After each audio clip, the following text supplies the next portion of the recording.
Are you ready to restand the Vangaurd, milady? Because today we're talking about Avaricious Demonic Dragon Greedon, the 3.5 attack deck that's about making an insane Vangaurd to kill your opponent. The goal of this deck is to use soul effects of your rear guards to build a massive restanding Vangaurd. However, outside of this main goal, we have a few side quests we want to do when playing the deck. First, you want to have at least 4 damage. Second, you want to have at least 10 in soul. And third, you want a Persona Ride. And fourth, you want to have 3 open Counterblasts. If you do these side quests, you kind of overwhelm your opponent with way too much extra XP and min-max skills. Now, here's my deck list. Desire Devil Incane and Desire Devil Gomon are our 2 main options to modify our Vangaurd swings. Incane for 2 Counterblast gives an extra drive to Greedon, as well as a 5k attack boost. Desire Devil Gumon forces your opponent to call 2 cards from hand to guard. Using Gumon the first cards from your opponent's hand, or gaining extra value from Incane, is one of the main choices deck has to make each turn. In any case, we max out on running these cards. Before I move on, I want to mention that Gumon also gives a soul charge on place if you Persona Road. The reason for the first mini quest is Desire Devil Boshoko. From soul, he gives your Vangaurd an extra 5k if you have 4 more damage. This stacks with every copy of himself. At max stacks, he gives your Vangaurd plus 20k on your turn. His own ride line skill contributes to his setup, but you will have to draw the other 2. In another category of cards, we have Desire Devil Mucka and Desire Devil Violetta. These 2 cards serve the function of making sure you can always have rear guards for Greedon skill. Violetta can call herself out from soul once you have 10 or more cards in soul, and Mucka lets you call 1 card from soul to real circle. Both of these cards cost a counterblast, making them pretty expensive in this counterblast hungry deck. But using these cards to not neg guard from hand is one of the key factors to making this deck really overwhelm your opponent. We run 4 Mucka because he has additional skill to give Vangaurd power on Persona Ride turn, and we run 2 Violetta because this type of skill isn't needed at more than 6, and Violetta is only live late game. For additional guard value and extra soul filling,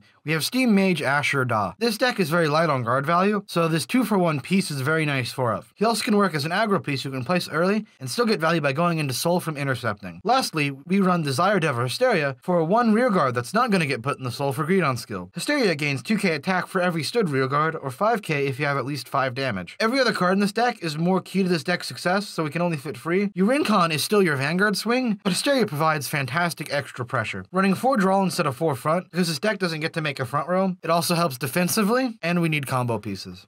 Out of your friends, which are you? Truck freak crazy ass. The fighter. Now, here's a shitty series of charts I made to explain how to make decisions with your counterblast. So it's very likely you're not going to have a perfect number of counterblast, either because your opponent is starving you or it's just super late into the game, but these charts should help you out. If we have 1 counterblast, we have 3 options. We can use one of the 2 extra resource cards to not neg from hand, or we can always use the solid aggressive option of Gomon to try to eat some cards from an opponent's hand. This is specifically what we want to go for when they would PG. Our Vanguard is always almost incredibly thick, so an opponent naturally wants to PG it. We just got to make them neg more to PG. If they give us 2 counterblasts, our options expand significantly. We can pull out Goemon from soul to reuse his ability, we can keep 2 to 3 cards in hand with a few resource savers, or we can gain triple drive thanks to Incane. This is what you want to go for when they don't have PGs. It's just free value and it lets you dig for either guard or Boshokos. For 3 counterblast, we can do whatever we want. The ball is in our court. We can completely call out a field for free to not neg cards from hand, or we can do the overkill combination of Goemon and Incane to just drop some overkill type pressure. Or we can pop Incane out of soul. These 3 options are very sharp, and it might not pay off to drop all 3 counterblasts this turn. It might be worth it to save counterblast for later turns.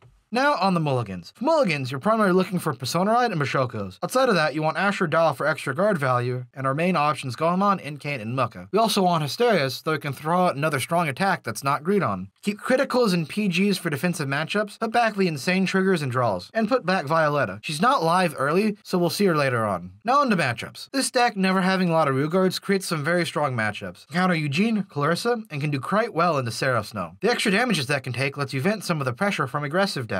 However, against the big meta decks, there are just some problems that emerge. This deck is still a 3-attack deck at the end of the day. Bruce and Laronoval can just survive a grade 3 turn or 2, and then go off and kill you. It's unfortunate. This deck is missing some of the pressure to fully keep up with the meta. Also, some decks like Nirvana can actually handle the Greedon matchup very well due to its lack of retiring effects. Now, on the deck rating. This deck is kind of weird on both the power and speed fronts. It's live turn 3 and gives a restanding thick Vangaurd, but neither of these abilities are full power until at least turn 4. I'm gonna have to give power a 3 out of 5 for only having 3 attacks. However, the power of the deck can get pretty insane late game when you're fully set up, so it becomes more like a 4 out of 5. This is why speed is only a 3 out of 5. This deck has guard restrict, so a control element exists, 1 out of 5 on control. This Greedon is very consistent. 5 drive checks will do that to a deck. The ride line also has a lot of good pieces you can just call out, 4 out of 5 on consistency. Greedon is pretty average on versatility. The deck's main options let you pivot around your opponent's hand like crazy, but the deck can't radically change its playstyle to handle every matchup. You can definitely modify this build with Bear Magnus and Bruce support for some fun outcomes, so I'm gonna give give it a 4 out of 5 on versatility. This deck's got very strong value. Calling units out of Soul and getting triple drive and a restanding Vanguard is very strong. The ride line is a draw and a search. You can take an extra damage. The only problem is this deck is dependent on Counterblast, and putting 4 stood rearguards in the Soul is a lot, even if the deck is designed around it. 4 out of 5 on value. Overall, this deck sits pretty well as a rogue option. It's good fun, and it rewards a player for paying good attention to both his own resources and their opponents. The deck is very fun and very hype. Going to 6 damage with this deck has made testing games very fun. I'd recommend this deck to anyone who plays this game casually. Unfortunately, this deck kinda does get blown out by Laronerol and Bruce in my opinion. This really keeps it out from the competitive scene. Thanks for watching. Please like and subscribe. Most of my viewers aren't subscribed, so like bruh. Either Flagberg or Eugene,